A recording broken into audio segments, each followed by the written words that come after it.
Hey all, simple and tasty రసం recipe చూద్దాం. ఇది చూడటానికి ఎలా ఉన్నా ఇది మాత్రం చింతపండే. చూసారు కదా, అంత నానబెట్టుకోవాలి.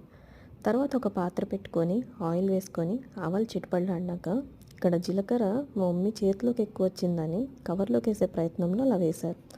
మీరు మామూలుగానే వేసుకోవచ్చు. తర్వాత ఒక ఆనియన్, ఒక ఎండుమిర్చి కట్ చేసుకొని వేసుకోవాలి.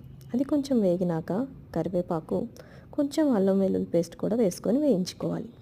అల్లం వెల్లుల్లి పేస్ట్ పచ్చివాసన పోయిన తర్వాత ముందుగానే నానబెట్టుకున్న చింతపండు రసం వేసుకోవాలి.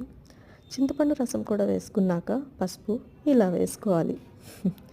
తర్వాత ఒక టొమాటోని కట్ చేసుకొని వేసుకోవాలి. టొమాటో కూడా వేసుకున్నాక దీనిలో సరిపడా సాల్ట్, తగినంత కారం, పులుపుకి సరిపడా వాటర్, కొంచెం కొత్తిమీర కూడా వేసుకొని మరిగించుకోవాలి.